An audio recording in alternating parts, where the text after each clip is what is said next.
Oh, sorry. Spoiler alert.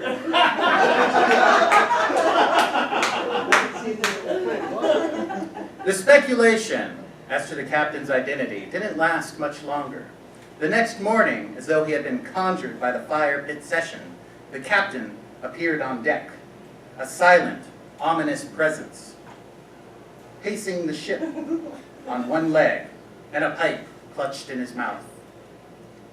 The crew went about their duties, growing more fearful of their increasingly quiet leader, stealing glances of him as he put pockmarks in the wooden deck.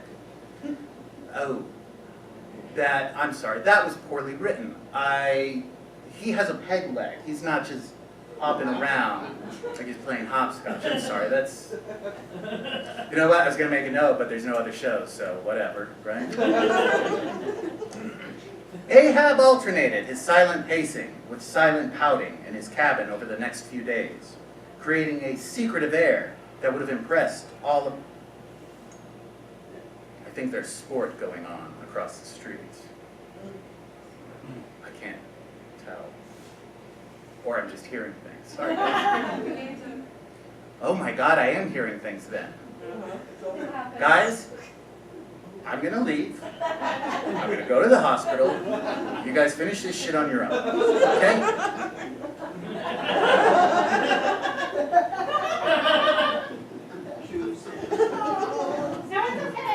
Okay. Which one's the forward pedal? It's two. If you can't figure that out, there's 3 pedals, okay? Just play with them. If I can figure it out, you can. Where the hell was I? Before the goddamn sport interrupted.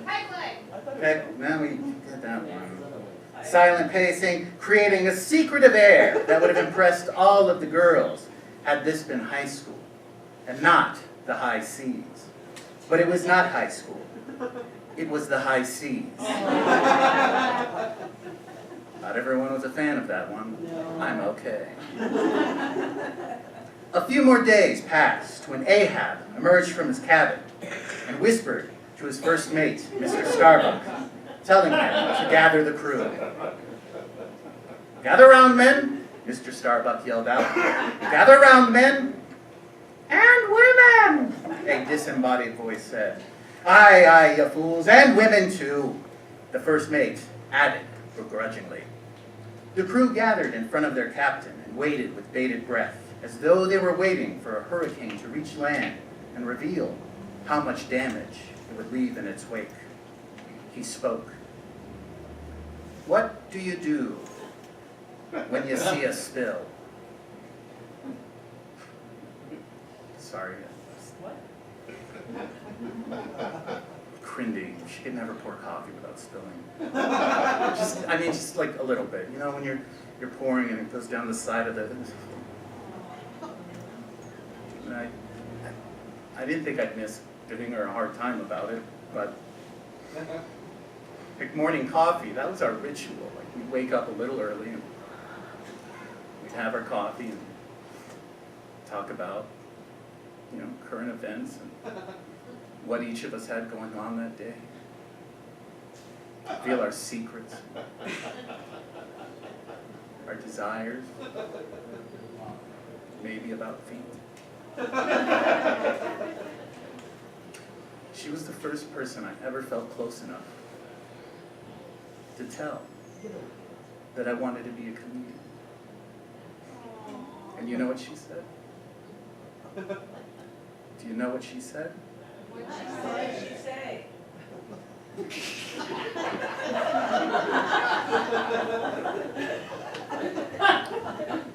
Don't you have to be funny for that? I'm sorry. Where was I? There definitely was not scripted. Coffee spill. Thank you. So the captain, he asks his crew, "What do you do when you see a spill?" And the crew, they stood in confused silence, just like a crew does.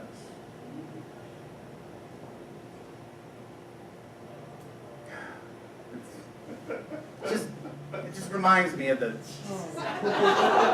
confused silence I stood in when Crindy walked out the door.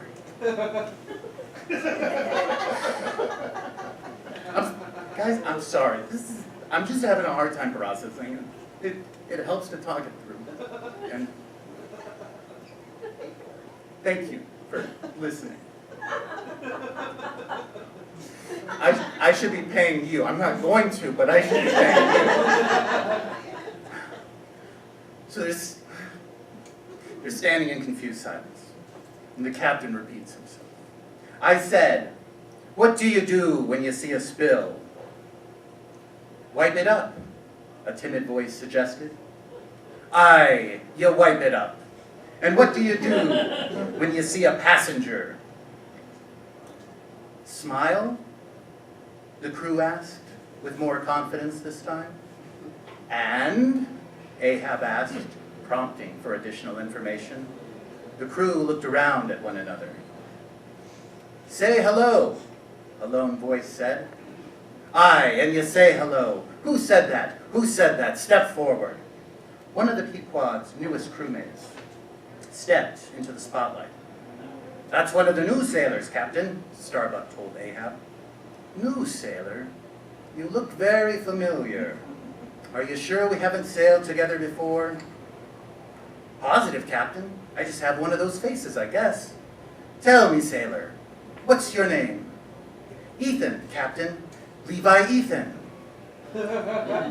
"Well, Mr. Ethan, keep up the good work. Now, men, tell me, what do you do when you see a whale?" "Call out!" the crew cried out, confident in a question to which they knew the answer. Levi's heart broke as he realized what he must do. "And what then?" "Lower the boats and give chase." "And what will you cry as you pull the oars?" "A dead whale or bust." "Aye," Ahab said, proud of his crew's enthusiasm. Starbuck and the second mate Stubb looked at one another, each wondering why Ahab was asking the crew such simple questions. While not the answer Ahab was seeking from his crew, other acceptable answers, at least in my book, include "For love," "Near river," "Cry cry," "To me," "On demand," and "Ing in the chapel." Very good, men, very good. Now, answer me this. Have you heard of a white-headed whale with a wrinkled brow and a crooked jaw? A whale that has 3 holes punctured in the starboard fluke. A few whispers floated through the crowd, mostly from the longtime sailors. "Moby Dick." "Do you mean the whale they call Moby Dick?" Pequod asked. "That is the whale I speak of," Ahab said. "And we will find him. And when we do, we will kill him. And the first one of you to spot him and cry out will receive a substantial reward." The crew cheered because, remember, times were very, very tough and money was oh so good. "Begging your pardon, Captain," Starbuck said, "but I've also heard of the whale Moby Dick, and I've also heard that he is that which took your leg from you." Ahab grew quiet. The memories of that picnic, which went horribly awry, flashed before his eyes. Deviled eggs had been on the menu that day, but the chef made an unannounced substitution of leg being chewed off by a fucking whale! "'Tis, Mr. Starbuck, 'tis, and I will not rest till I have my revenge on Dick. Who is with me? Who will help me find and kill Dick?" That's the secret mission, you guys. Both crowds were silent. "I cannot hear ya," Ahab said, goading his audience. "Who of ye will help me destroy the beast who ruined me?" The crowd was marginally louder this time. At least the one on screen was. "You flibberty gibbets and crumb bums," Ahab swore at his men. You cowardly lot of dullards! Double dumbass on all of you! Dick will come for you and your families, just like he came for me. Who will save you then? Who? We must strike first. Ahab continued to stoke the fires until the crew was screaming their white-hot allegiance to Ahab and his holy mission. Very good, he said calmly. Now, get back to your stations. The buffet, I'm told, has run out of melon and mango. The captain dismissed the crew, stopped in the navigation room, and then returned to his cabin. So, a whale took the captain's leg. Queequeg leaned over and whispered to Ishmael. I assumed that the captain's father must have been a table, but a whale also explains it. Oh, you silly savage, Queequeg, Ishmael said, speaking down to his friend before explaining that options for limb amputation were severely limited after the repeal of the Affordable Care Act. Oh. Queequeg, as he did in these situations, argued that Ishmael just didn't understand sarcasm, and that if he kept up the condescending bullshit, Queequeg would eat Ishmael's face. The incident did little to dispel the rumors that Queequeg currently was, or at one point in his life had been, a cannibal. Racists, Queequeg swore under his breath as he worked on cleaning the sea-level bathrooms.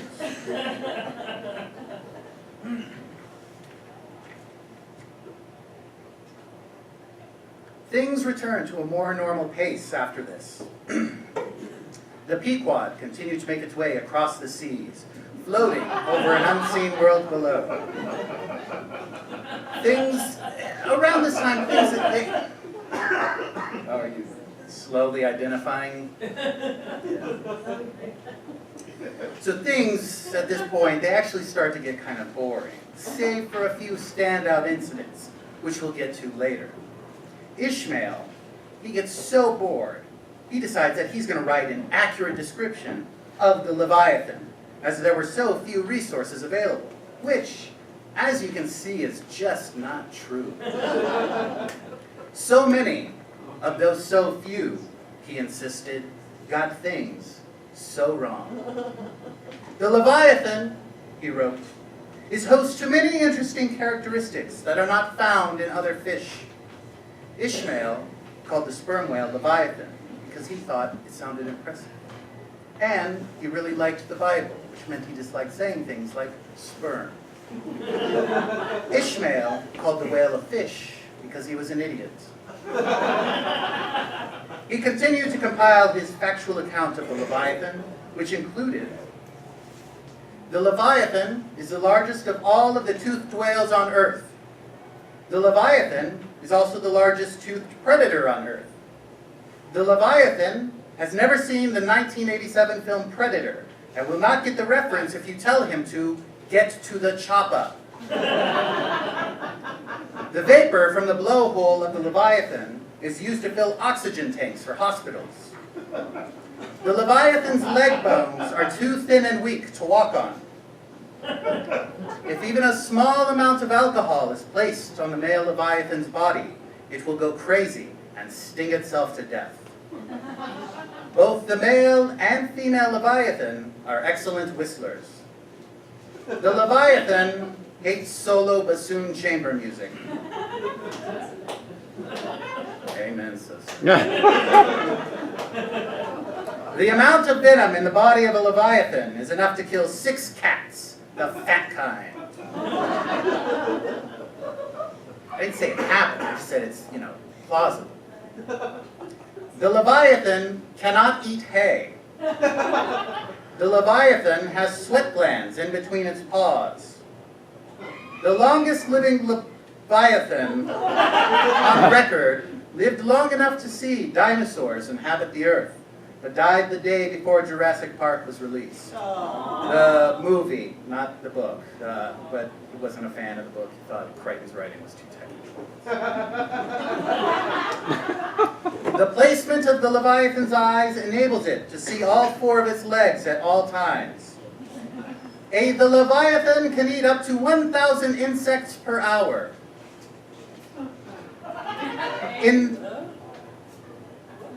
I'm sorry? In 1924, the Leviathan was convicted in South Bend, Indiana, of the crime of smoking a cigarette and sentenced by the judge to pay a $25 fine. Cornea from the Leviathan are used in human eye transplants.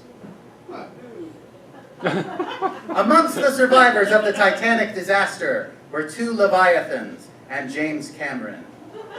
Both male and female Leviathan are capable of growing antlers, but the females shave theirs off because of society and the patriarchy. The male Leviathan cannot swallow without blinking. The Leviathan is the only fish on Earth that is capable of doing the breaststroke. There is no record of a snake being attacked by a healthy Leviathan. Because of their esophageal layout, the female Leviathan can only eat when its head is upside down. In